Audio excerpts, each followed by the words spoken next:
I'm Eve Siebert from virtualskeptics.com. It's the new year, when people are left blinking blearily at the world after a period of overindulgence in food, alcohol, and sloth. It's the time of year that people make resolutions to lose weight, quit bad habits, exercise, and just generally do better.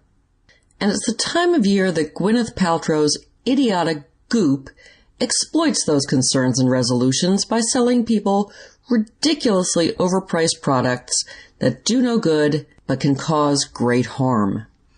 That's right, Goop has unleashed its detox guide and is promoting colon cleansing and ass coffee.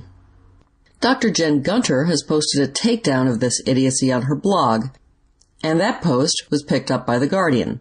If you want useful information, read what she and other experts have to say. Now, I know I'm preaching to the choir here, so I'll try to be brief.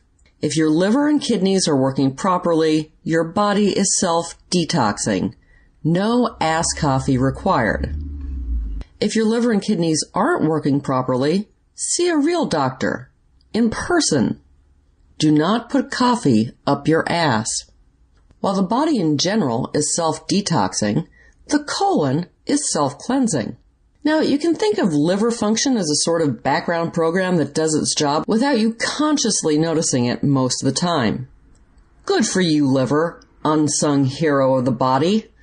There is, however, inescapable evidence of the colon's self-cleansing process. Appropriately, it rhymes with goop. While ass coffee offers no benefits, Gunter notes that it has been known to cause rectal burns. Colonics in general, she says, can lead to bowel perforation, damage to intestinal bacteria, abdominal pain, vomiting, electrolyte anomalies, and renal failure. So naturally, in its annual, or should I say, annual, detox and shopping guide, Goop is promoting the Implantorama System at-home coffee enema. Quick aside, don't buy medical equipment from any company with Orama in its name. While Goop isn't actually selling the product and provides some ass-covering disclaimers, they do link to Implantorama's website. This ass Keurig is a glass jar with some tubes. It sells for $135. That price is the same whether you buy the quart size, the half-gallon, or the gallon, which you might need if you're inviting friends over for a goopy ass coffee date or something. Now, okay, you've thought about it and you've decided on mature consideration that you really do want to start 2018 off with a perforated bowel and burnt rectum. Fair enough. But aren't there cheaper ways to do it? Oh, you betcha. But it turns out that those are not as good. Plastic enema bags from the drugstore cost up to $20, which is only $115 less than the Implantorama. And they're full of evil chemicals. Why, just removing them from the plastic packaging releases toxic fumes, according to Implantorama. The Implantorama site, as well as noting that you can use your ass coffee maker for ozone water enemas or nutrient implants, also links to a video of something called the Coffee Enema Song. I've watched the video, so you don't have to. The YouTube description calls it a song to promote good liver gallbladder function.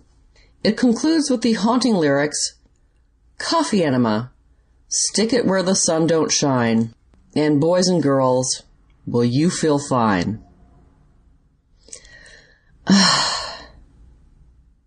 Ass coffee isn't new.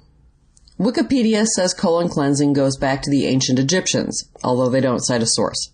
Presumably it was introduced by aliens because, as we know, ancient Egyptians couldn't do anything for themselves. Ass coffee specifically has been around since 1917. In the 90s, it was promoted as a type of cancer quackery. Interestingly, aside from promoting a bunch of silly and expensive products, such as a $350 rose gold crazy straw, Goop's Detox Guide also has a section on food. It begins with a ditch list of foods one should forgo. Let's see what's number one on the list. Oh no! It's caffeine! I'm so confused I can't remember my name. Caffeine is followed by alcohol, dairy, gluten, corn, nightshades, including tomatoes, eggplants, peppers, and potatoes, soy, refined sugar, shellfish, white rice, and eggs. This list pretty much leaves bacon and dirt as the main allowable food groups. But I've been thinking about it, and maybe it's not as bad as it seems.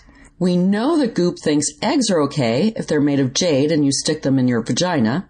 Now we know that caffeine is alright as long as it's in the form of coffee pumped up your ass. Maybe everything on that list is acceptable as long as you don't stuff it in your pie hole. This, of course, includes pie. You just have to find another orifice. Okay, you'll look a little weird waddling around with an egg in your poozle, a gallon of coffee up your butt, some peppers in your ears, tomato slices on your eyes, all while snorting sugar and mainlining gluten. But you'll be on your way to the hospital, so it won't really matter. I'm Siebert. Have a great year. Don't put coffee up your ass.